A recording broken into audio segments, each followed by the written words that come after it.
Owen studied 86 cultures, including Roman, Greek, Sumerian, Arabian, Babylonian, and Anglo-Saxon civilizations. It's not like he was looking at this from any kind of spiritual vision. He's just doing research. He's an anthropologist, he's a scientist.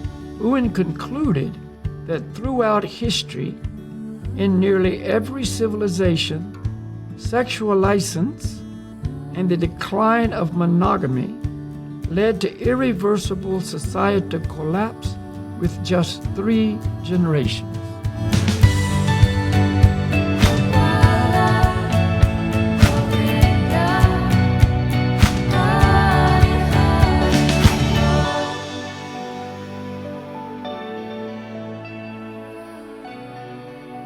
And it's crazy how, so we found this article as a continuation of last time's talk that spoke about the importance of marriage and of kind of controlling the sex desire basically in a society, not just as a person but as a society. And I told Lynn that we were gonna speak about this today, and it's funny how her reaction was like, well, it's, you know, is it okay to speak about that? Will people be offended? So we've reached a state in society where we so much identify with our desires and our feelings that if anyone kind of tries to prohibit you to pursue all your desires and wishes and do whatever, then you feel offended and you shut them down or you cancel them or you, I mean, we're not our desires. We're not our, you know. Yeah. So we're, and I particularly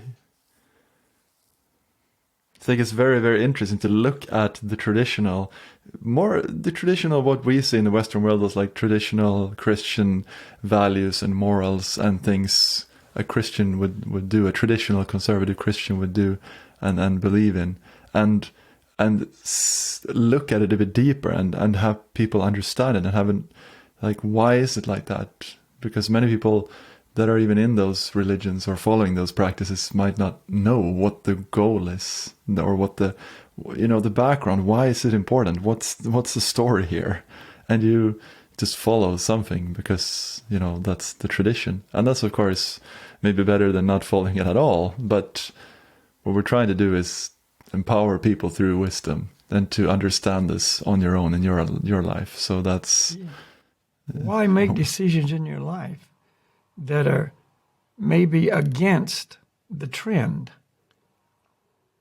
because it's better for you. Why follow any kind of scripture or, you know, wisdom that's come from history, you know, because it's better for you. It's better for the society. It's a benefit to follow this. You know, why do you not take poison? Because it's a good idea not to, you know, because it destroys your body or kills you. I mean, it's just knowledge. If I take this will be the result. Yeah. And this article you just referred to is quite interesting. It's kind of evolving out of this idea in America to pass these different bills that will make it so all these agendas that the perverse may have will be protected by law, and there's nothing anybody can say about it.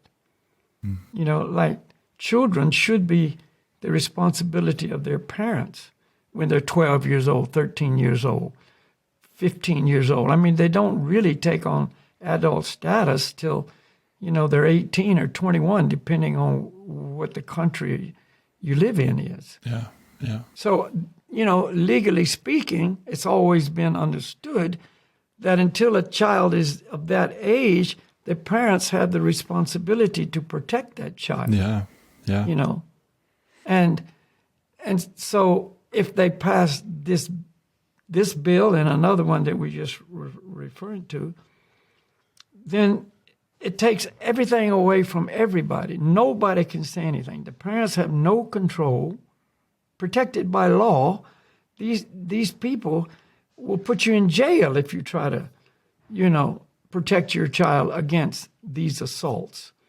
Yeah. Or, your pastor at church, if you even go to church, or anybody, the school system, anywhere you look, can't say anything. The counselors that, by training and education have learned what's good for people and what's not will have no ability to counsel people. Yeah. If it's not counseling them to go with the agenda that these people want to promote. If you try to, the child says, I know I got these feelings, but I want to go out of that. I don't want to be controlled by this. Can you help me? Mm-hmm. But they won't be allowed to help them. You're not allowed to do it. Yeah. They won't be. It'll be against the law. So the counselor will go to jail. The parents will go to jail. The pastor in the church will go to jail. Anybody that opposes, it doesn't matter who it is, if these laws are passed. And that's what they're trying to do. But And that's not. as you, Ruben, know, we that's kind of the background of this article. Yeah. The expose of, what this entails, because they call it the Respect for Marriage Act. I mean, that's the title they've attached to this. But It's the opposite of that. It's not respect for marriage at all. But I just wanted to, like, where does marriage come into play? You just spoke about, you referred to a young girl who was basically brainwashed into changing her sex, and her parents just were brainwashed too, I guess. And then it happened, and she regrets it greatly now. After she's actually an adult. But where's the role of marriage in this? Well, like it or not, society is a God-given institution to make it so that people that make up the society will have the best chance in their life to live a happy life, a healthy life, and a better future life after they leave the body. See, that's what the society is designed as, according to the designer, the Supreme Lord. But, of course, we've gone away from that, and this is what we're going to discuss now. Yeah. People are saying, well, marriage really, that's just old-fashioned. Yeah. It has no place. I mean, what's wrong with doing all these things? Choosing not only who you marry, but what kind of marriage and what sex it'll be, composed of, and, same sex, opposite sex, whatever. And I guess it's going to be saying, in the future. Let us have the freedom to just do what we want to do. Yeah. And so that is what the issue is. You ask, where does marriage fit in? It fits in because it's a spiritual institution designed by the institutor, creator, and it's proven that it is the best system for society. So anyway, what we're going to do now is read the remainder of this article, and it's very revealing. Now you're back. Oh, good. All right. So let's just read this without any bias. And, if you've already developed some resistance to the presentation so far, just sit back, relax, and listen. This is not us creating this. This is just repeating these facts. Everything I've said is just fact. Everything Ruben has said is just fact. It's not our speculations or feelings or whatever. Yeah. So here's the remainder of this article. In human records, there is no instance of a society retaining its energy after a complete new generation has inherited a tradition which does not insist on prenuptial and postnuptial continence, wrote social anthropologist J.D. Unwin in his landmark 1934 study, Sex and Culture. You got it. From 1934. And prenuptial, to me, that was a completely new word. Prenuptial? Nuptial means no sex before marriage and no sex after marriage. If you divorce or whatever you do, then there's no sex. Pre and post marriage. Ah, continence. Okay, so you refrain from having sex before You refrain from sex marriage. before marriage and after marriage. Right, I see. Okay? This was, now again, listen closely, wrote social anthropologist J.D. Unwin in his landmark 1934 study, Sex and Culture. An anthropologist studies societies. That's what they do. Right. Continue. And he says that. And there's, I'm just, yeah, so there's no instance. It's like a research of cultures. Right, right. And there's never, he says that there's never been a society that has retained out in its energy after it has inherited a tradition which does not insist on refraining from sex before marriage and after marriage. Yes, that's Just essence. summarizing for people. Right, okay. Unwin studied 86 cultures, including Roman, Greek, Sumerian, Arabian, Babylonian, and Anglo-Saxon civilizations. 86 different cultures, including these big ones, Roman Empire, the Greeks, Sumerians, Arabian, Babylonian Empire, and the Anglo-Saxons. He expected to find that monogamy had no real influence on these cultures. You know what monogamy means? Right, just being married When to you're one in a person. marriage, you're just married. You don't go outside and have affairs outside your marriage. See? Mm-hmm. So he expected, it's not like he was looking at this from any kind of spiritual vision. He's just doing research. He's an anthropologist. He's a scientist. So he expected to find that monogamy had no real influence on these cultures. But by the end of his study, Unwin came to a much different conclusion. Unwin concluded that throughout history, in nearly every civilization, sexual license and the decline of monogamy led to irreversible societal collapse with just 3 generations. Within 3 generations, with the decline of monogamy, it led to irreversible social collapse.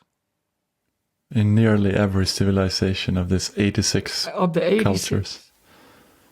We know the Roman Empire collapsed, the Greek Empire collapsed, the Babylonians are history, all that. Yeah. And they were advanced cultures. They weren't just know-nothing tribes in the middle of the Amazon somewhere that nobody ever heard of. No, it's true. I mean, these were big players. I think This actually. is what he... No, Lynn asked me the other day. Before we read this article, we were talking about this, and she was like, my wife Lynn, she was like, well, I mean, how did these cultures end? Like, what happens in history? Why does it happen like that? Why do cultures subside to another? Like, why do cultures collapse? Well, here's pretty clear, the answer to surprising answer. Wow. So again, let's read that paragraph. Unwin concluded that throughout history, in nearly every civilization, sexual license and the decline of monogamy led to irreversible societal collapse within just 3 generations. In other words, natural marriage keeps a culture strong. Sexual immorality and lack of monogamy kills a culture. Unwin found that societies thrive and prosper to the extent that culture is committed to prenuptial chastity coupled with absolute monogamy. The study found cultures that retained this combination for at least 3 generations exceeded other cultures in every area, including literature, art, science, architecture, engineering, and agriculture, if they adhered to this rule, this principle. They retained this combination: prenuptial chastity and absolute monogamy. In contrast, his research also discovered that when strict prenuptial chastity was no longer the norm, absolute monogamy, religious observance, and rational thinking also disappeared within 3 generations. And we are certainly seeing the predicted decline of rational thinking in our society today. Owen states that, quote, every culture inevitably collapses within 3 generations of failing to protect the family through the rule of law. Owen further found that a societal acceptance of sexual immorality always leads to a self-absorbed society that rejects the facts in favor of, quote, what feels good.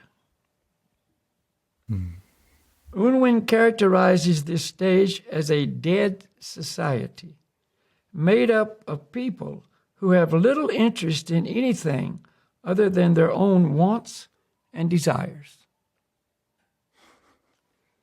The final stage of societal destruction, Irwin predicted, is one in which facts are replaced with feelings.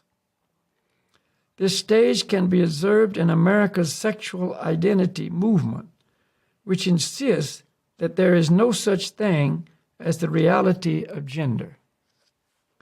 Thanks in part to pedophile and sexual pervert Alfred Kinsey, America embarked upon a sexual revolution in the 1960s. 2 generations later, we can clearly witness the disastrous declines Unwin documented in other sexually libertine civilizations. Tragically, we live in a society in which sexual immorality is not just tolerated, but celebrated. The time to turn back the unbridled Jezebel spirit poisoning American minds, bodies, and culture is now. It is successfully perverting a 3rd American generation and destroying our Judeo-Christian culture before our eyes. So that's pretty much the content. Yeah.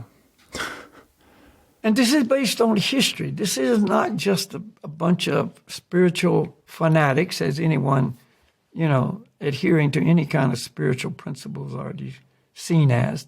You're just a spiritual fanatic, a spiritual bigot, a blind person who's stuck in your dogma and, doesn't accept, the forward progression that we are offering the world, And they present this like this freedom to do whatever feels good, like he says. We've become a society to just do whatever feels good. They're promoting that as a good thing, that society will benefit from this. And that's of course, it's very attractive. That's what everyone wants. Doing whatever feels good will... according to your sexual desires, coupled with whatever other desires you might have. Yeah. Then, let's just let it all out. Let's just let nothing be in the way. Yeah. So, anyway, things were, very morally based. I can tell you, I grew up, I was born in 1943. I went through that whole, period of the 40s and the 50s and right up to the sexual revolution in the 60s. And I know how it was before and how it became after. you know. And so anyway, in 1934, this is what he discovered. From where? From history, from these ancient civilizations that amaze people today. I mean, if you go to Split, Croatia, you see the Roman Empire was very, very powerful and big in that exact place. And they've got these old Roman walled-in cities. They were forts, but they were also cities. That's where people lived inside. And the architecture, I mean, this is how many years later? This is hundreds of years later. And they're still just like unbelievably intact. You know, they didn't fall down like stuff today. You know?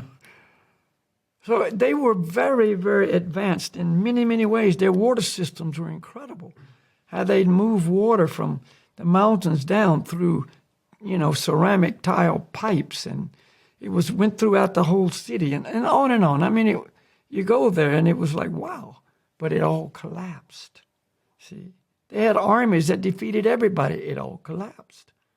And he's found that this is why, because they just became totally obsessed with their sexual desires and fantasies, and, you know, no restrictions, and the whole society collapsed. You know, no prenuptial or before marriage chastity, no monogamy. I mean, it was just like do what you want with whoever you want kind of idea. And there you go. That was the result. The Greeks, the Romans, the Babylonians, the Sumerians, the Arabians, the Anglo-Saxons. So you lose the natural innate compassion for other people.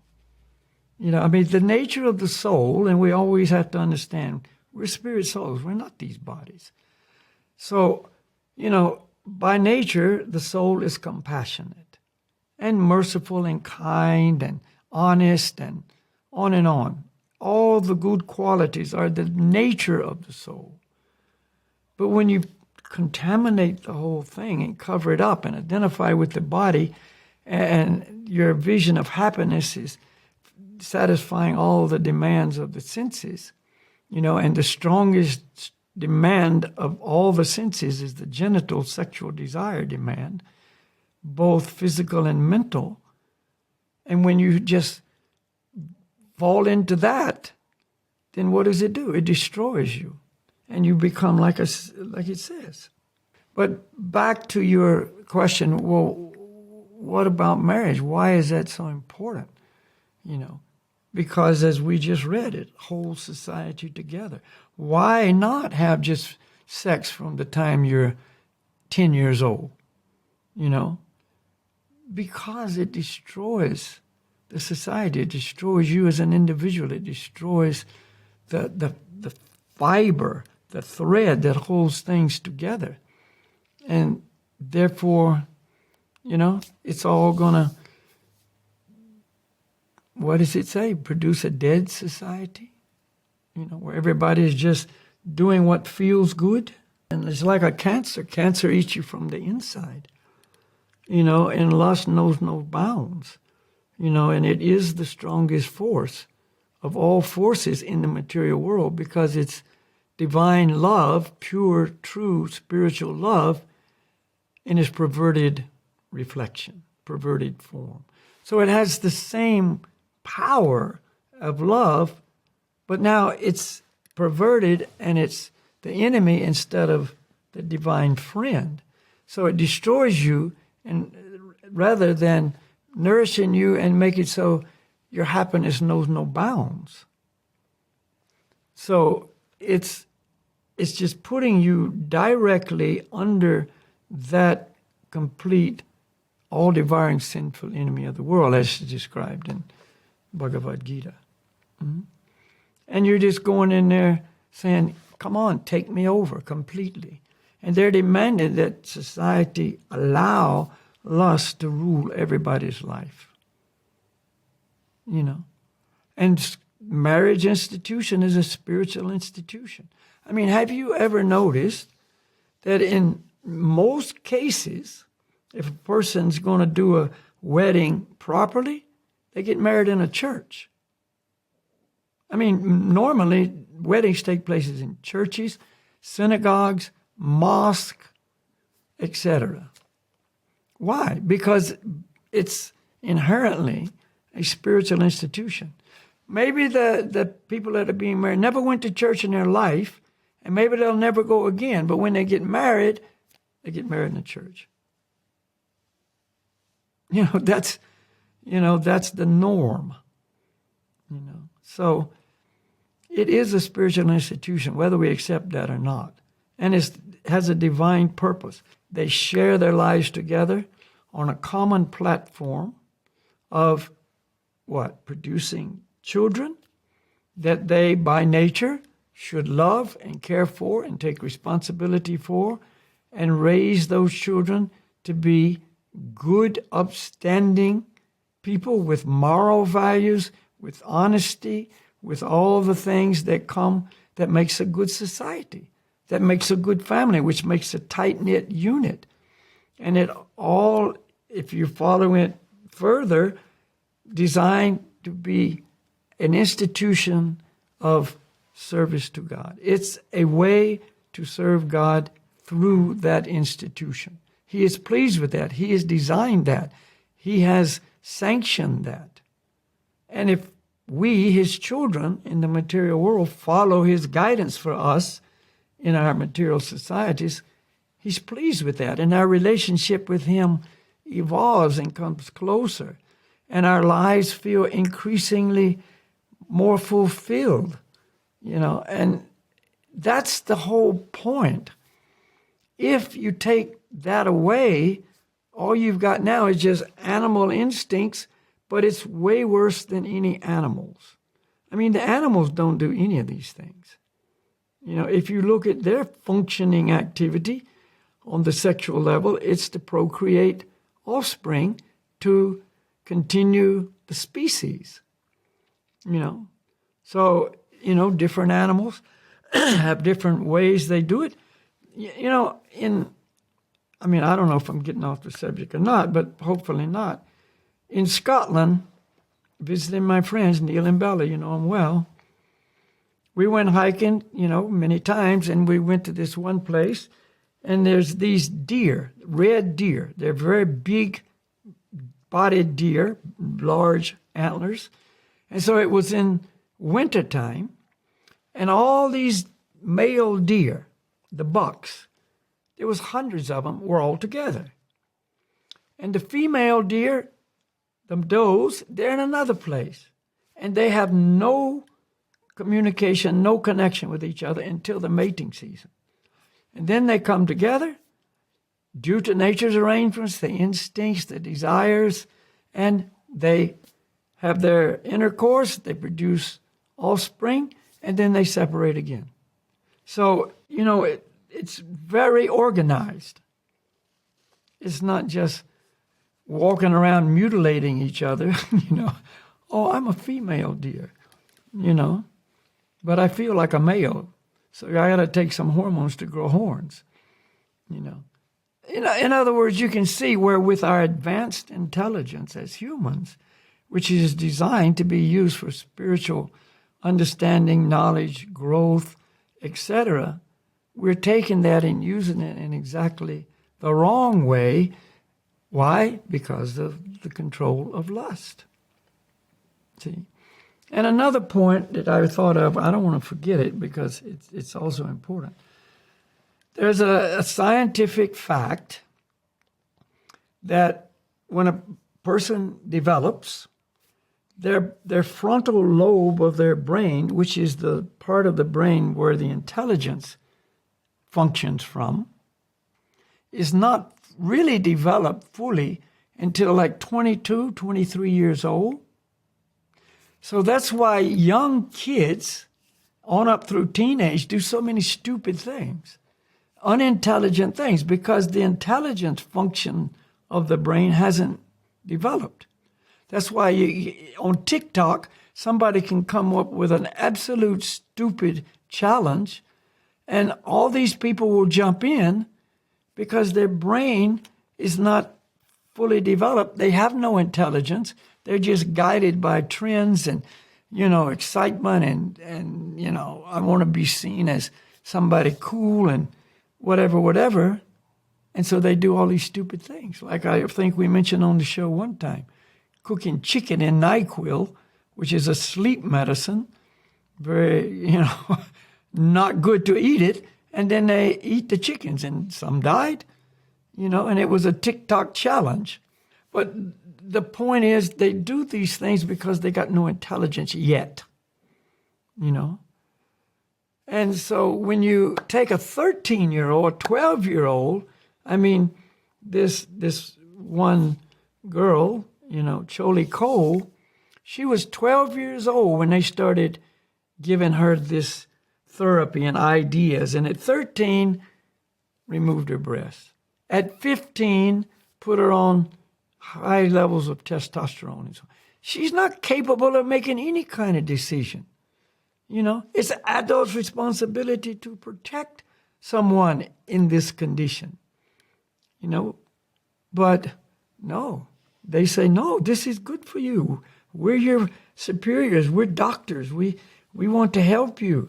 So let's cut your breast off. Let's castrate you. It's a big thing to castrate guys, chemical castration. Now that's done. You can't reverse that. Later the guy wants to have a family and have his own children. Impossible. She wants to have her own children. Impossible. Sorry about that. The parents now have no spiritual fortitude, no spiritual knowledge, no spiritual understanding. That there is a supreme person who arranges things as they should be. Well, that's why marriage is becoming obsolete. More and more people are against marriage. I don't want to get involved in that because then it's all this legal stuff. And when it's time to split, which they kind of know already it's going to come, then I got to go through all this divorce court stuff and, split up the property we may have accumulated, half yours, half mine, or 70% hers and, 30% mine or whatever. And I got to spend thousands of dollars on lawyer fees just to protect my interest in this whole thing. So just don't get involved in that. Just come together, live together, do what you do, have kids, whatever. And then when, the joy runs out, when the icing is licked off the cake and there's no more sweetness, just move on, find another one, and just go through the whole thing again.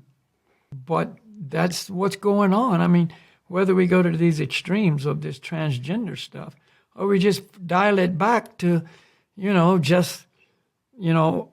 guy and girl come together and get married for a while and, then split. I mean, that's still making a dead society. I mean, in 1934, there was no such thing as all this transgender stuff. It didn't exist. If it did, it was so unknown that, you would have to dig hard and deep to find it.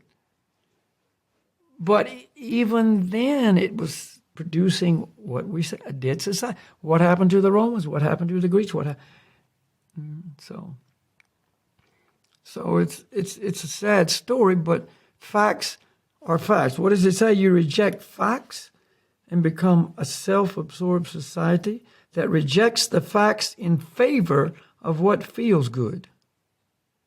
You reject the facts. We're presenting facts. We're not doing anything but presenting facts that are relevant to the well-being of individuals and society. That's what our whole podcast is about, trying to give information that actually can help the individual people that may be listening. See? That was our whole purpose of creating this. And so if people reject the facts, then what can we do? But everybody is trained, basically, influenced as much as possible to become that feels-good society. That was the whole 60s sex revolution and the drugs revolution that was part of that. I was there. I know. I didn't read about it in a book, and it just caught fire because it appealed to the lower chakra. I mean, that's where it was all oriented. And, just let that thing manifest. And it's just mushroomed after that, snowballed. And here we are today, 62 years later. I mean, necrophilia, whatever it's called, where you have sex with dead bodies. I mean, how exciting is that? But some people think it's really exciting. Or that video article, I guess you sent me about, the guy who's really turned on by physically disabled people. He gets sexually aroused when he sees an amputee. And, where does this thing go? Where does it end? And it doesn't end anywhere good. Total collapse of society. That's proven in history. Society destroys itself. So there's nothing good here. No one with any kind of honesty and intelligence can say this is good. I mean, they can say it, but can they really believe it in their heart of hearts? Because it's not good, and it's so obviously not good, And the suicide rate among all these, people going in all these, weird ways is much higher, much higher. And so that proves it's not a good thing. It didn't make anybody happy here. So happy that I killed myself. So, yeah. So anyway, I guess, time is up. And if we offend anybody, we are very sorry. It's just that we're presenting facts, and we see these facts as important for a person to hear. Accept or reject, that's the individual choice, And there will be people who would attack because of this, just like they're attacking this, 18-year-old victim, But what is it going to gain if you attack these things? It just means you will, speed up the demise of what history says will occur. And don't expect young kids to have any intelligence. We have to have the intelligence that they don't have yet to help them intelligently. And all you can do is try. I mean, if they decide otherwise, then that's their decision still. I mean, But there should be a presentation of the truth.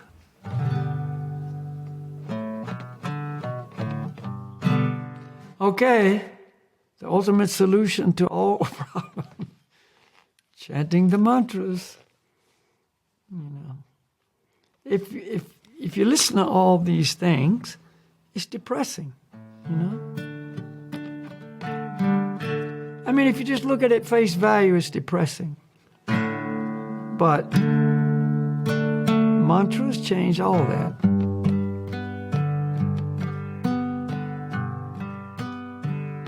Okay, Gauranga Haribo.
Haribo, Goranga, Goranga, Haribo, Haribo, Goranga, Goranga, Haribo.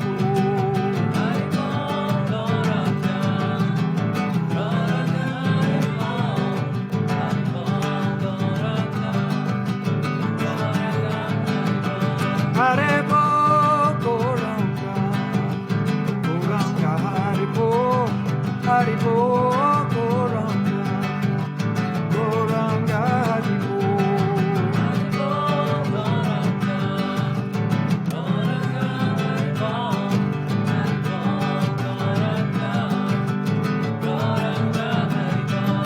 Haribo, Goranga, Goranga, Haribo, Haribo, Goranga, Goranga, Haribo.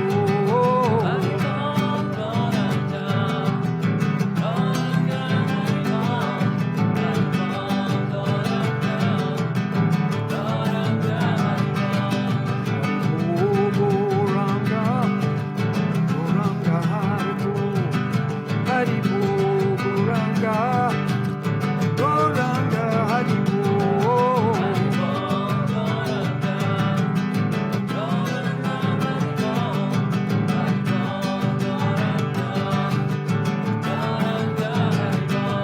Haribo, Goranga, Goranga, Haribo, Haribo, Goranga, Goranga, Haribo.